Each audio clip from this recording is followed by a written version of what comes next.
characters are a fantastic addition to add to any manga, comic, or light novel story. In today's video, I'm going to be talking about how to create half human, half animal type characters, or anthropomorphic animal characters in your own mangas, comics, light novels, or just for fun.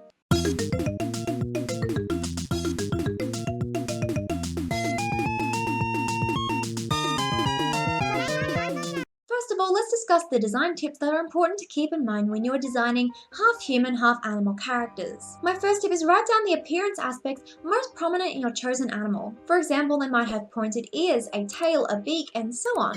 Write down the aspects that you may think about the most when you are looking at this character's animal type and write down the list of those aspects. For example, a dog might have fluffy ears, a fluffy tail, and longer fur, depending on the type of breed of dog it is. A rainbow lorikeet might have rainbow-colored feathers, a red beak, or clawed feet. A spider might have 8 arms and lots of eyes and fangs. So write down the most prominent physical aspects of the animal type that you want your character to be so that you can keep these in mind as you are developing the design of your character. My second tip is put a spin on one aspect of your character's design. Putting a spin on the animal's stereotypical types can help you to create more entertaining anthropomorphic animal characters. This is more about looking at the stereotypes of that particular animal and then putting your own spin on it when you are creating your character. So for example, cats are usually stereotyped as being more mysterious, so you might create a cat character who is more klutzy or clumsy. Dogs are more stereotyped as being friendly, so instead you might want to create a dog character who is actually more aggressive in personality, which would be a spin on the usual stereotype. Spiders are usually stereotyped as being more scary, so you might want to create a spider character who is more friendly and cheerful. My third tip is include aspects of the stereotypical personality in the design. While you should put a focus on being unique, also try and include aspects of the type of animal's stereotypical personality in the design. The way a character looks can really say a lot about that character's personality, and this is important to consider when you are designing half human, half animal characters. For example, the klutzy cat character might dress in a more mysterious fashion.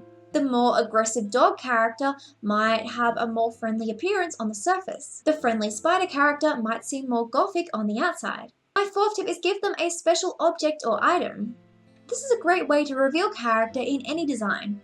Giving your character a special object or item can really help your readers to understand them a lot better at first glance. They might always carry around a phone or wear a special necklace. These objects can also be developed based on what kind of animal they are, because depending on the kind of animal they are, this might help you to get a better idea of what kind of item they may want to carry around with them.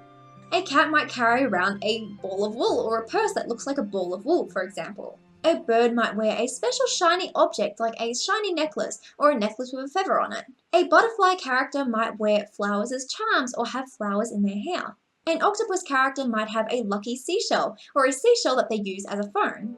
My fifth tip is give them an outfit that reveals their animal and human side. There are usually 2 sides to an anthropomorphic animal character, and this should be reflected in the way they dress. You need to consider the more human side to their personality and the more animal side to their personality, and so develop an outfit that really reveals both of these sides. For example, the type of animal character you have might have a more playful animal side, but when they're feeling more human, they might actually be a bit more reserved and more of a workaholic type of character.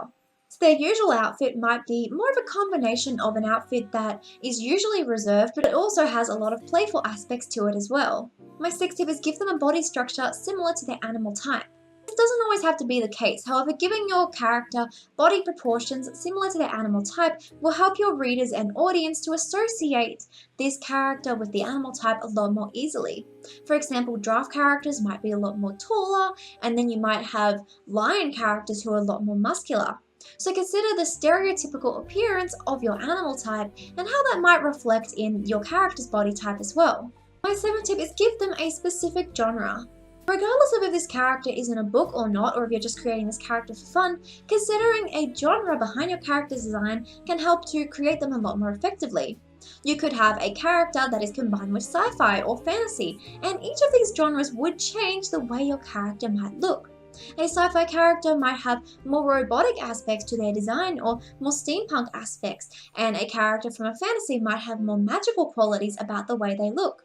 And finally, my 8th tip on anthropomorphic character design is consider, if this is for a book, consider who the audience is. Characters designed for children or younger teens should have a more cuter appearance or an appearance that is more designed to be for children. Whereas if you look at manga series like Beastars, the characters are clearly designed more for an adult audience with more mature animal characters. So you really need to consider what is the audience if this is for a book. Consider the audience that will be reading your book and then consider what kind of animal characters you should be creating to fully reflect that audience. If it is for a younger audience, the design might be more simplistic, but if it is for an older audience, the design might be a bit more true to life and true to that animal type.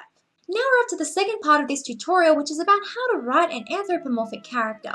My first tip is write down the personality traits most prominent in your chosen animal.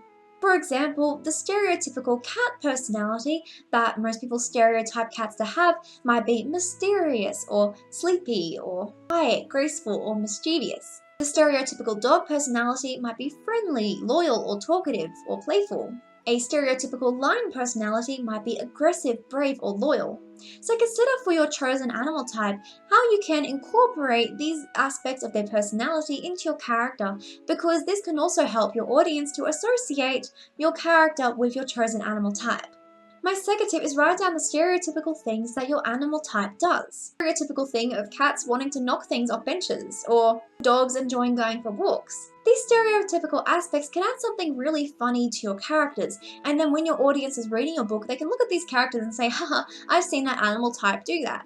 And that creates a really relatable and funny aspect to the book. My third tip is give them a flaw or problem related to their animal side. This problem might be something that they want to solve over the course of the story, and it might be something that causes them a lot of problems and is their main character flaw. They might actually be very self-conscious of this flaw they have, which causes a lot of internal conflict over the story you're telling. Maybe the cat character is annoyed that they can't stop pushing stuff off benches. Or the dog character keeps having this instinct that they want to bite the furniture. Or the spider character might get frustrated that they keep scaring everyone whenever they're around. Maybe the lion character is too aggressive in their movements. So consider what these animal types may specifically do, may stereotypically do, and how you can include these as internal conflicts in your characters. Continuing on from that tip, my fourth tip is give them an internal conflict related to their animal side. Your character's animal type might be really small, and they wish that they could be a taller character so that they can feel more confident, and maybe that's an internal conflict that they have to go through over the story. Or maybe your lion character wishes that they wouldn't scare everyone, and so that creates an internal conflict where they always feel very self-conscious of how they are around everyone else. So consider what internal conflicts your characters might have based on the animal type they are, and how you might show your character going through this internal conflict and how they might solve it over the course of your book. My fifth tip is give them an external conflict based on their animal side. So the external conflicts are things that happen outside of the character. So this can be arguments or problems or the way people might judge your character. An example of an external conflict in an animal type story with animal type characters is that maybe your character's family gets into an argument with them because they don't match the standards of their particular animal type. Maybe they want to be a different animal type. Other characters might fear your character because of who they are. They might be a wolf or a bear, and a lot of other characters fear them because of that. Or their animal type may cause them to have different beliefs that clash with the other animals around them. My sixth tip is integrate them into the world building. If you intend to have these character types in your novel, manga, or story, it's really important for you to integrate them into the world building. Otherwise, it would be very strange if they just suddenly appeared in the world of your story. So you need to consider, are animal characters very normal in the world of your book? Or is your world split up between the human characters and the animal characters? Or are there certain characters that can transform into animals and that is how they become their animal type? So if this is for a story, consider how your characters got to be these animal character types in the first place. Or if this is simply a normal thing in the world of your book and every character in your world is an animal type, like in the world of Beastars. And my final tip, my seventh tip, is allow room for character growth. If this character is for a book, giving them a little bit more room for character development is a great way to really make them more interesting over the course of your story. So this is based off the internal conflicts they have. Characters who might feel like they were more aggressive and are self-conscious with that, maybe over the course of the story they learn to be more confident in who they are and accept themselves for who they are. If a spider character is constantly scaring everyone, they might learn to become more friendly and cheerful and help others around them to understand them better and to make more friends who truly respect them. Or if you have like a cat character who is more stereotypically mysterious or quiet, over the course of the story they may learn to open up to the other characters around them. Thank you so much for watching my video today, everyone. I really hope you enjoyed it. If you did, please let me know in the comment section down below. Let me know about what animal characters you're creating in your mangas, comics, or light novels, or just for fun, because I'd really enjoy hearing about them. Feel free to chat with me on any of my social media at MeowsCross or in the comment section down below, because I always enjoy hearing from you. Again, thank you so much for watching, and I will see you in the next video. Bye!